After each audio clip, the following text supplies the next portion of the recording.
What's up, you guys? It is your boy, Wayne Spencer, on our Mach 2 85 millimeter. It's a lot of words and a lot of numbers. I can't keep up sometimes. So we are sporting the A1 Mach 2 with a Sony G Master 85 millimeter 1.4 Mach 2. I did it. I did it, Mom. I did it. All right, listen. This lens, just look, right? I mean, look, like this lens is redunculous. I've never had a lens so good and so accurate and so much quality. I'm afraid if Sony ever makes 100 pixel camera, I think these are one of the only lenses that the quality will just magnify towards it and just be good for it. This lens is beyond extraordinary. If you want to click off the video now, just do it. I'm not here to give you specs and maybe a little bit of specs, but I'm not here to rave on the specs and all that. I'm just telling you, as far as a person with a naked eye and you want to take photos and you want to be as accurate as possible, invest in one of these. Now, I'm not saying that this will be your end all be all, but a lot of people don't like primes and they like zoom lenses. Even if you're a zoomologist, what I would say is move the around. Sometimes it's worth it. Bar none, one of the best lenses I've ever used. And you may ask, well, sir, how do you know? How do you know that this lens is the best lens?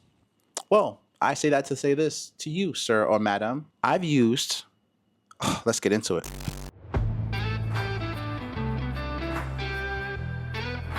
A 50 millimeter Sony E-mount full frame lens, 50 millimeter. One of the first ones that came out. It's kind of like a kit lens that came out with Sony products, and that was a full frame one. It's a very small one. I've also had the Sigma APS-C 18 to 50 millimeter contemporary lens, very small lens. I've used that for an FX30.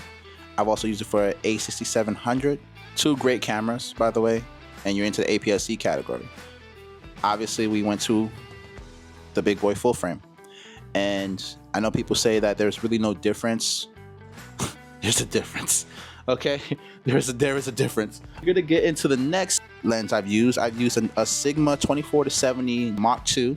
I forgot the lettering on that one, but it is a version 2, basically equivalent to the 24-70 GM Mach 2, which I also had. I've also used, and these are all 2.8s, by the way. And then I've used the Sigma 16 millimeter APS-C, which was a 1.4. It was a very good lens. I like that lens. That lens is the only lens that I think that was hit or miss, and then it hit like heavy, and I missed that lens because I had to sell that lens, including with my A6400, to essentially get the next lens that I'm basically paying for. I've also have the OSS 70-200 Mach 2 Sony GM. That is the white one, the sports shooting one. It is an aperture of 2.8 all the way through 70-200. You guys know that lens. I've also owned the 50 millimeter 1.2 GM. Okay, there was no Mach 2 version of that one, but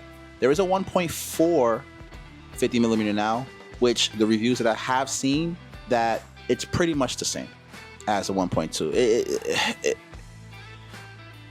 Day and day. So then after that, I used it for a little bit, and these are some of the shots that you're going to see right now. And I honestly love that lens, but something told me, Wayne, don't do it. Just don't do it. So I didn't do it. I didn't keep it. Something told me that 85 millimeter is where you want to be at. That is your focal length.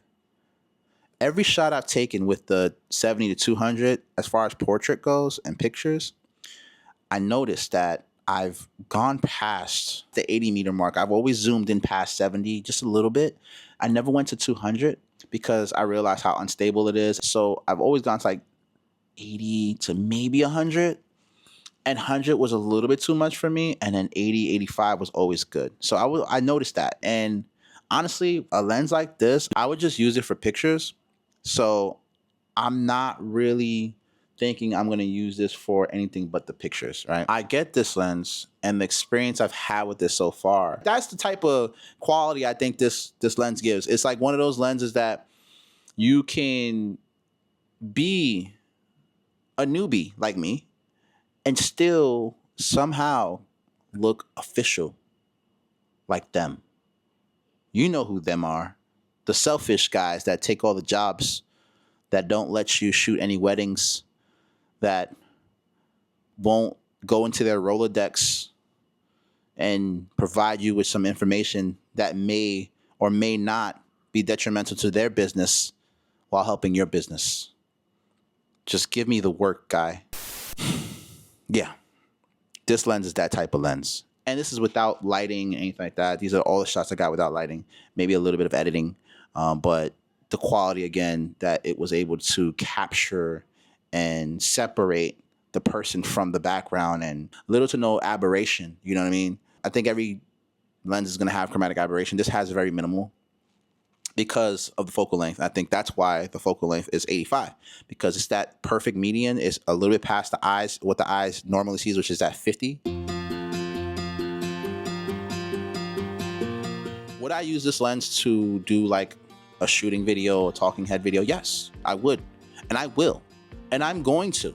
In the next video or two, you're going to see me use this lens. The reason why I'm showing you guys this right now with the A1 Mark II is because I haven't done the unboxing of the A1 Mark II yet.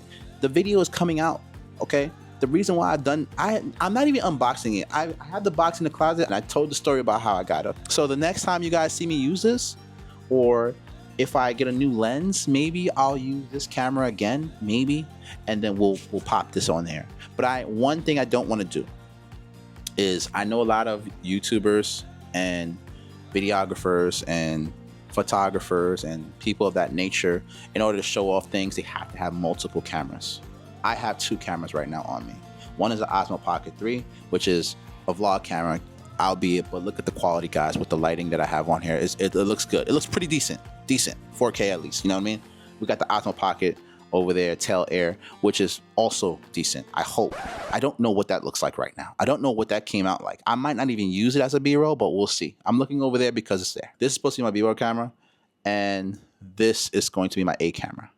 I'm not going to invest in another camera because I did the math, and I did the math, guys. So the only camera I could literally get would be another videography camera, and that would be a FX3. FX3 right now costs like $3,800. I can't afford that. I just bought a $7,000 camera. I'm not going to afford that. Now, if you guys want to give me your FX3 that you don't use anymore, if you have multiple, you can find my email in the description below.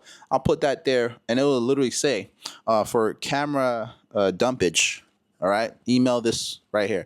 FX3, I'm all for it. You don't need to give me a battery, nothing. You just give me the body, and just send it in a box. Bubble wrap it and send it in a box. I say you don't have to give me the box, nothing. I don't care if it came. If you're just tired of it, you don't want it in your studio anymore, and you're rich guys, just let me know. Oh, and I will not exchange any money for it. I don't have it. I just don't have it. So if you want to give it for free so I can do more content, that'd be great.